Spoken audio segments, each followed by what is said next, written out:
지난주로 팔복에 대한 말씀이 끝났습니다. 그러나 끝날 때까지 끝난 것이 아니죠. 팔복은 우리가 평생에 매일 읽고 묵상해야 하는, 또 적용해야 하는 말씀입니다. 우리가 심령이 가난한 사람이 되고, 애통한 사람이 되고, 온유한 사람이 되고, 긍휼히 여기는 사람이 되고, 마음이 청결한 사람이 되고, 화평하게 하는 사람이 되고, 의를 위해 박해받는 사람이 되면 우리는 그 자체로서 소금과 빛과 같은 사람이 됩니다.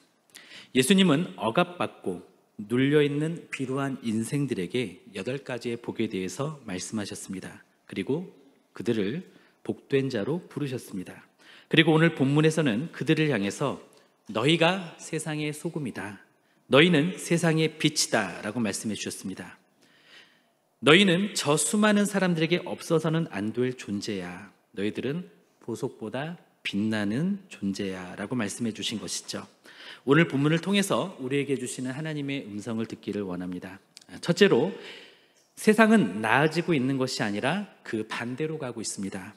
세상은 어둡고 썩어가고 있습니다. 세상은 점점 좋아지는 것이 아니라 그 반대의 길을 걷고 있습니다. 18세기에는 세계사적으로 아주 큰 변혁이 있었는데요, 계몽주의라는 것이 시작이 되었습니다. 이때에는 철학과 과학 그리고 정치에 있어서 획기적인 변화들이 일어났습니다.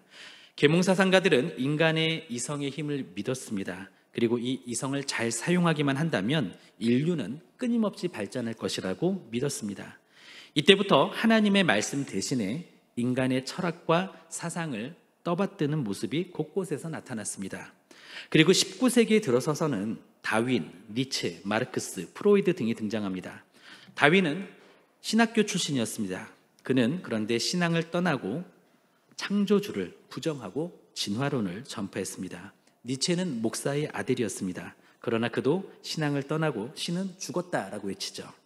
마르크스는 어릴 때 기독교 교육을 받았던 사람입니다. 그러나 그는 종교는 인민의 아편이다라고 하면서 하나님을 부정했습니다. 그리고 인간도 물질에 불과하다라는 유물론 체계로 사회주의 이론을 정하고 그것을 퍼뜨렸습니다. 그 결과 하나님을 배제하고 노동자들의 지상낙원을 만들려는 시도들이 일어났죠. 그렇게 그는 공산주의자의 아버지가 됩니다. 프로이드는 성욕으로 똘똘 뭉친 자, 즉 이들을 강조하죠. 이때에는 생물학뿐만 아니라 철학과 사상과 문화도 진화론을 따랐습니다. 철학은 니체를, 이 무렵 등장한 사회 물리학은 마르크스를, 그리고 심리학은 또 프로이드를 따랐죠. 이들의 공통된 목표는 하나님이 없는 자아실현이었습니다. 그리고 하나님 없는 완전한 사회를 만드는 것이었습니다. 앞서 말한 그러한 열관 사람들은 기독교적인 배경을 가지고 있었습니다. 그런데 팔복의 사람들이 아니었습니다. 예수 그리스도를 인격적으로 만난 사람들이 아니었습니다. 그 결과 그들은 전혀 반대의 길로 갔던 것이죠. 그들의 영향을 받은 많은 사람들이 인류의 삶이 진화되고 향상될 것이라고 믿었습니다. 전쟁은 사라지고 질병은 정복될 것이고 인류의 고통은 근절될 것이라고 기대했습니다. 이러한 것들이 문화와 대중교육을 주도했습니다. 그런데 20세기 초에 어떤 일이 생겼죠? 세계 제1차 대전이 발발합니다. 많은 사람들이 죽고 고통받았습니다. 그래도 사람들은 이때까지만 해도 그럴 수도 있지라고 생각했습니다. 여전히 하나님 없이 잘 살 수 있을 것이라고 기대했습니다. 그런데 2차 세계대전이 종전된 이후 20여 년이 지난 후에 또 세계 제2차 대전이 열렸습니다. 1차 대전 후에 전쟁을 막기 위해서 국제연맹이라는 것을 설립하기도 했지만 그 역시도 2차 대전을 막지 못했습니다. 지식을 가지고 교육을 통해서 사람을 계몽하고 가르치면 사회가 나아질 것이라고 믿었던 지식인들은 2차례에 걸친 세계대전을 통해서, 그 참상을 통해서 많은 실망을 했습니다. 그리고 그 원인에 대해서 제대로 된 어떤 설명도 하지 못했습니다. 그저 인류에 대해서 실망하고 또 실망할 뿐이었습니다. 그러나 이것은 이미 오래전부터 성경이 말씀하신 것입니다. 세상은 갈수록 부패하고 있으며 세상은 어둡다고 성경은 말씀하십니다. 오늘 본문도 그것을 말씀하죠. 너희는 세상의 소금이다 라고 말씀하시죠. 이 말씀에는 세상이 썩고 있다라는 것, 그리고 세상은 지금 부패하고 있다는 것을 전제로 하신 말씀이죠. 너희는 세상의 빛이다라는 말씀에는 세상은 어둠 속에 있다라는 것, 세상은 암흑 속에 있다라는 것을 전제로 하신 말씀입니다. 하나님을 떠난 세상은 점점 나아지고 있는 것이 아니라 뒷걸음질을 치고 있습니다. 향상되고 있는 것이 아니라 추락하고 있습니다. 깨끗해지고 있는 것이 아니라 썩어가고 있습니다. 밝아지고 있는 것이 아니라 암울해져 가고 있습니다. 이것이 하나님을 떠난 인류의 민낯이고 하나님을 등진 사람들의 벌거벗은 모습입니다. 그리스도인들은 더 이상 이러한 것에는 속지 말아야 합니다. 세상이 심어준 가치관과 철학, 세상이 가르쳐준 사람과 인류에 대한 환상과 지나친 낙관론을 깨트려야 합니다. 두 번째로, 우리가 소금이고 빛입니다. 너희가 세상의 소금이고 빛이다 라고 주님은 말씀하셨습니다. 그러면 여기에서 세상은 무엇을 의미할까요? 영어 성경에 보니까 이 세상을 지구를 뜻하는 단어, earth라는 단어를 사용하고 있습니다. 영영사전에서 이것을 또 찾아보니까 세상은 천국이나 지옥과는 구별되는 인류의 현세의 거주지이다, 이렇게 정의를 내리고 있습니다. 그러면 성경에서 말하는 세상의 뜻은 무엇일까요? 제가 성경 PDF 파일이 있어서 이것을 인공지능 AI에 넣고 한번 성경에서 말하는, 성경에서 정의하는 세상은 무엇입니까? 이렇게 질문을 던져봤습니다. 그래도 웹이 아니라 성경 안에서 그 내용을 추리다 보니까 잘 정리를 해줬더라고요. AI는 이렇게 정리를 해줬습니다. 하나님의 사랑의 대상이 바로 세상이다. 그리고 구원의 대상이 세상이다. 이렇게 정리를 해줬습니다. 참 잘 정리를 해준 것 같습니다. 세상은 참 맛을 몰라서 어둠 속에서 일시적인 쾌락을 쫓아다니는 사람들, 구원받을 대상들, 하나님의 사랑이 필요한 사람들이 바로 세상인 것입니다. 따라서 너희가 세상의 소금이다 라는 말씀은 너희가 구원의 대상인 저들의 소금이다 라는 의미입니다. 너희가 세상의 빛이다 라는 말은 너희가 구원의 대상인 저들의 빛이다 라는 뜻이죠. 주님은 너희가 세상의 소금이고 빛이다 라고 말씀하셨는데, 그러면 여기서 말하는 너희는 누구를 의미할까요? 너희는 산상설교를 들었던 사람들입니다. 이들 대부분은 선민들도 아니고 취약계층이었습니다.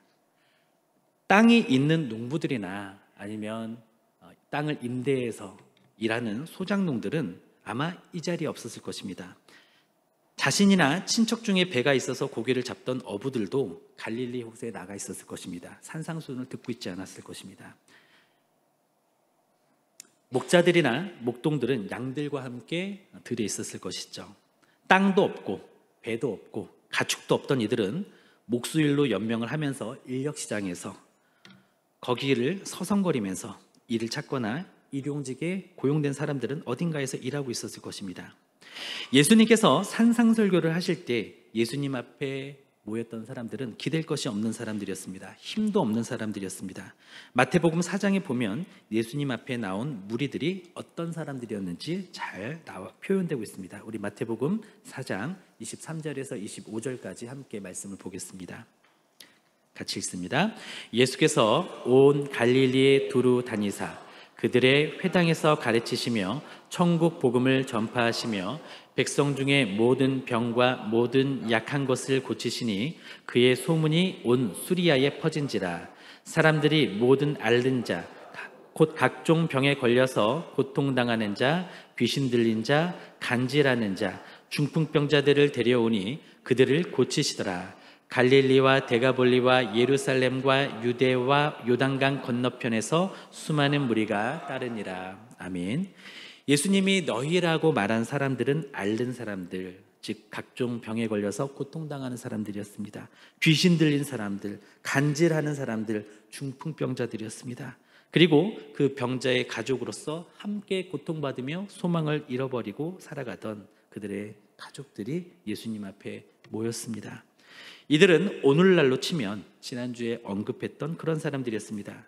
그들은 외모가 눈에 거슬리는 자, 악취가 나는 자, 몸이 뒤틀린 자, 보기 흉한 자, 기형인 자, 너무 큰 자, 너무 작은 자, 시끄러운 자, 대머리, 뚱보, 늙은이, 낙제자와 중퇴자, 탈진자, 파산한 자와 상처 입은 자, 마약 중독자와 알코올 중독자, 이혼자와 비혼자, 에이즈 감염자와 포진 환자, 두뇌 손상자와 불치병자, 불임자와 미혼모, 일 중독자와 실업자, 취직이 불가능한 자, 사기당한 자, 소외된 자, 제거된 자, 가출한 자식을 둔 부모, 병원에도 못 가보고 죽는 부모를 둔 자녀, 외로운 자, 무능한 자, 어리석은 자, 정서적으로 굶주린 자와 정서적으로 죽은 자들입니다.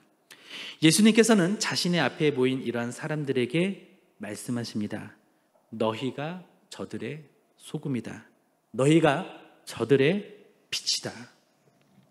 그리스도 앞에 나아간 모든 사람은 남녀노소, 지위고하를 막론하고 적격자, 부적격자, 적응자, 부적응자를 불문하고 바로 그 사람이 세상의 소금인 것입니다. 그 사람이 세상의 빛인 것입니다. 세상 영혼들에게 그들이 소금이고 세상 영혼들에게 그들이 빛인 것입니다.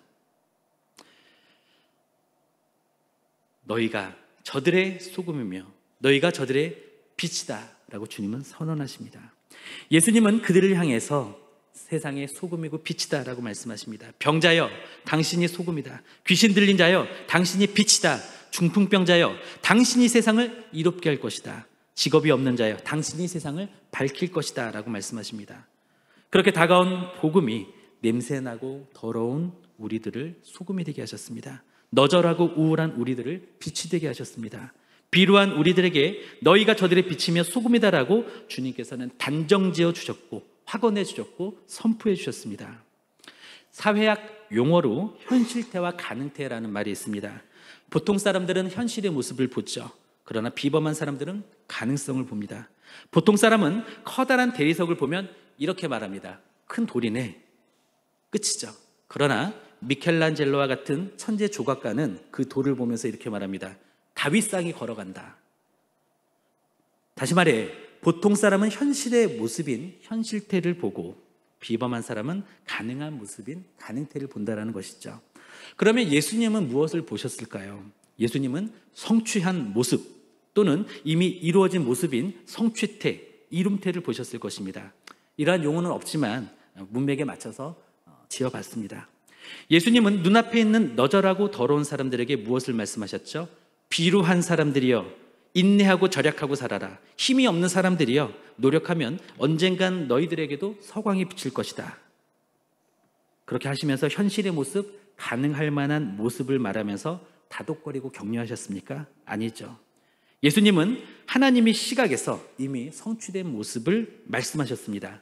너희가 세상의 소금이다. 너희가 세상의 빛이다. 위로받고 싶으십니까? 격려의 말을 듣고 싶으십니까?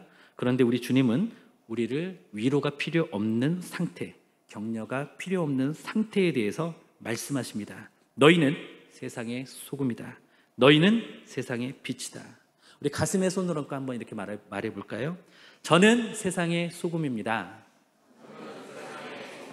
저는 세상의 빛입니다. 아멘. 우리 옆에 계신 분에게도 그렇게 한번 선포하기를 원합니다. 당신은 세상의 소금입니다. 당신은 세상의 빛입니다. 아멘. 셋째로 소금과 빛의 최선의 역할은 바로 복음을 전하는 것입니다. 소금의 목적은 크게 세 가지입니다. 하나는 맛을 내는 것이죠. 소금은 음식에 양념을 해서 식재료 본연의 맛을 한층 더 맛있게 끌어올려 줍니다.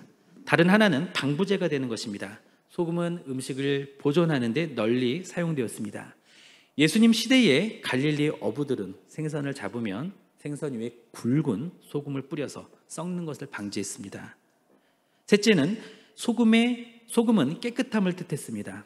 소금은 물건을 깨끗하게 하는 세제 역할을 했습니다. 그래서 유대인들은 제사를 드릴 때 소금을 함께 드렸습니다. 이 중에서 가장 주목받는 소금의 역할은 바로 썩는 것을 막는 방부제일 것입니다. 그래서 많은 주석서들이나 목사님들은 소금의 방부제 역할을 강조하고 또 설교하십니다. 그래서 그리스도인들은 사회에서 방부제 역할을 해야 합니다. 세상이 더러워지고 부패하는 것을 그리스도인들이 막아야 합니다. 이렇게 결론 짓는 경우가 많습니다. 저도 그렇게 설교한 적이 있습니다. 저도 소금의 방부제적인 부분을 강조했었습니다. 그러나 오늘 본문의 문맥을 다시 한번 보고 우리가 자세히 살펴보면 예수님께서는 소금에 대해서 말씀하실 때 방부제에 대한 말씀은 하지 않으셨다라는 것을 확인할 수가 있습니다. 주님은 소금의 맛에 대해서 말씀하십니다. 우리 5장 13절을 함께 읽겠습니다. 너희는 세상의 소금이니 소금이 만일 그 맛을 잃으면 무엇으로 짜게 하리요?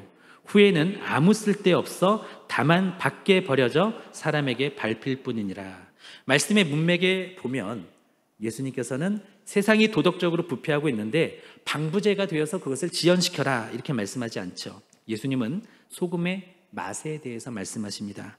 예수님은 너희가 소금이니 세상의 맛을 더 좋게 하라고 말씀하신 것이죠. 이 말은 세상을 더 나은 곳으로 만들라는 것입니다. 예수님이 없는 세상은 맛이 없습니다. 몸이 건조합니다. 그래서 세상 사람들은 맛을 찾아 동분서주합니다. 그들은 참 맛을 모릅니다. 세상 맛, 즉 쾌락을 찾아다니면서 그렇게 죄를 먹고 마시고 즐깁니다. 그러고 나서 허무해집니다. 그리고 더 자극적인 쾌락을 쫓아다닙니다. 그리스도인들은 작은 예수가 되어서 몸이 건조하고 허무한 세상에서 소금이 되어야 합니다. 즉 예수님을 전해야 하는 것이죠. 그렇게 세상을 더 좋게 만들어야 합니다. 그러면 빛의 목적은 무엇일까요? 빛의 목적은 한 가지입니다. 바로 어둠을 밝히는 것입니다. 이스라엘은 빛이 되어야 했습니다. 하나님께서는 이스라엘 민족을 향해서 이사야 선지자를 통해 이렇게 말씀합니다. 나 여호와가 의로 너를 불렀은즉 내가 내 손을 잡아 너를 보호하며 너를 세워 백성의 언약과 이방의 빛이 되게 하리니. 또 이사야서에서 이렇게 말씀합니다. 그가 이르시되 내가 나의 종이 되어 야곱의 지파들을 일으키어 이스라엘 중에 보존된 자를 돌아오게 할 것은 매우 쉬운 일이라. 내가 또 너를 이방의 빛으로 삼아 나의 구원을 베풀어서 땅끝까지 이르게 하리라.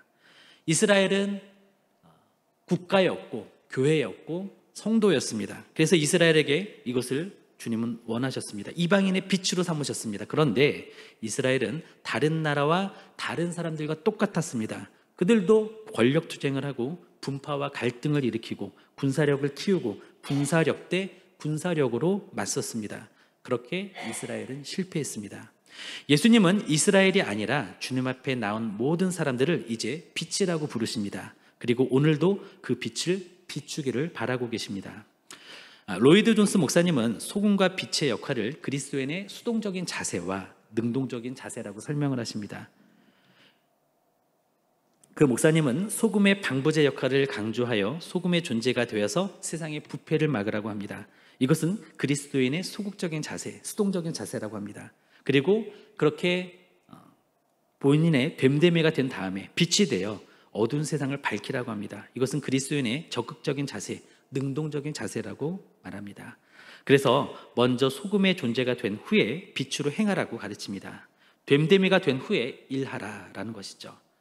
이 말은 마치 복음을 전할 때에도 먼저 자신이 변화되고 인격적으로 성숙해진 다음에 그 모습으로 복음을 전하라라는 것으로 이해될 수 있는 대목입니다.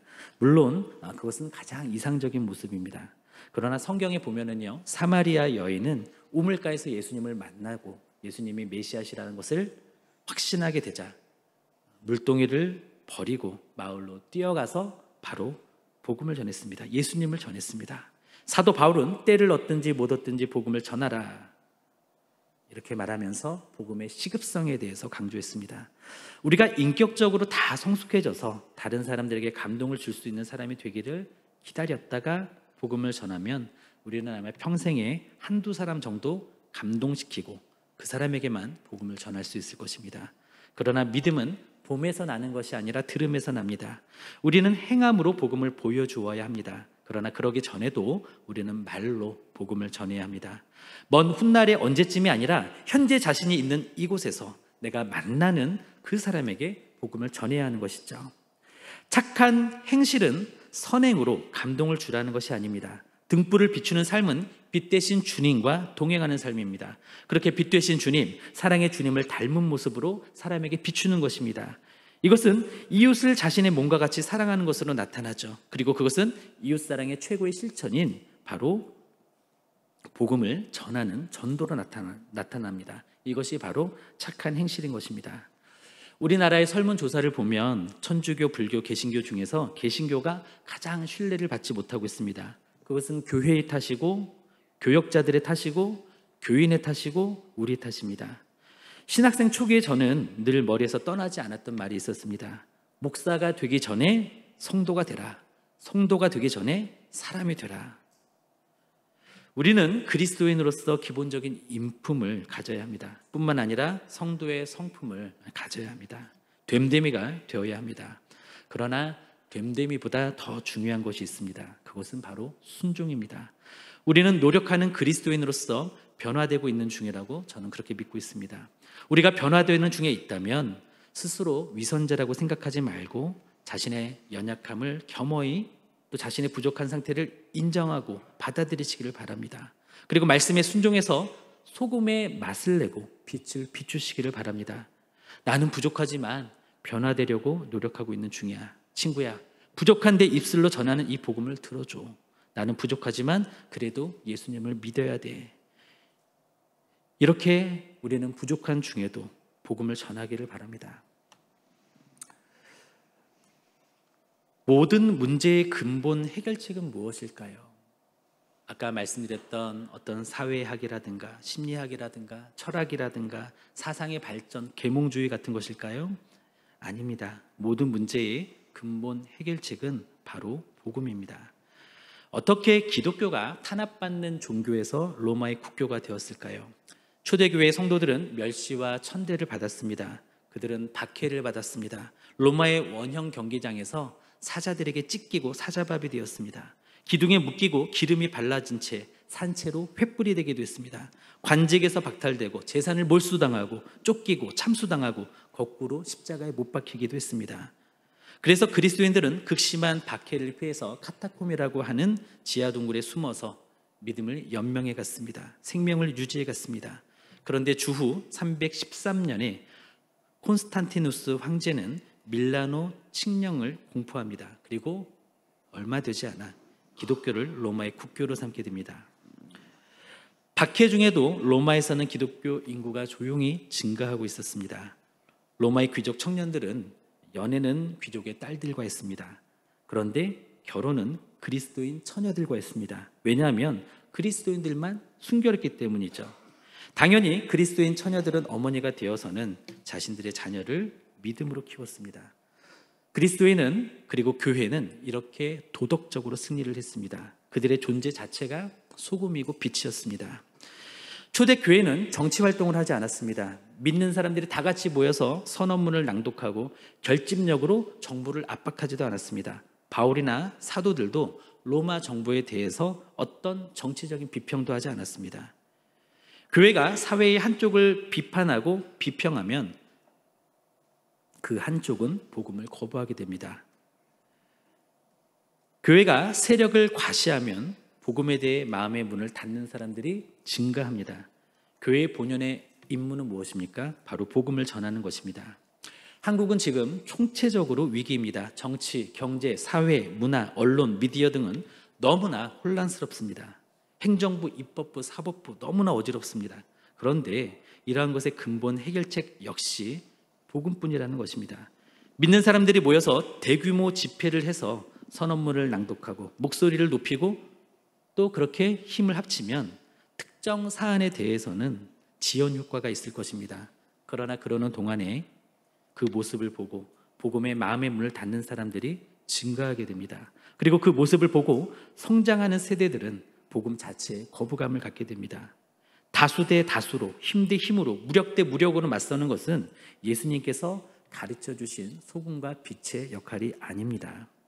그러니 우리가 그리스도인의 사회 참여, 현실 참여로 쏟을 그 에너지를 소금의 삶을 살고 빛의 삶을 사는 데에 쏟고 복음을 전하는 것으로 전환하기를 원합니다. 세대를 거듭할수록 그렇게 된다면 세상은 맛있게 변할 것입니다. 세상은 세대를 거듭할수록 화창해질 것입니다. 바라기에 우리 모두는 복음만이 소망이라는 믿음으로 우리는 이미 소금이며 빛이라는 정체성으로 그런 맛있는 제자들, 밝은 제자들의 삶을 살아서 세상에 선한 영향력을 나타내고 세상을 변화시키기를 예수님의 이름으로 축원드립니다.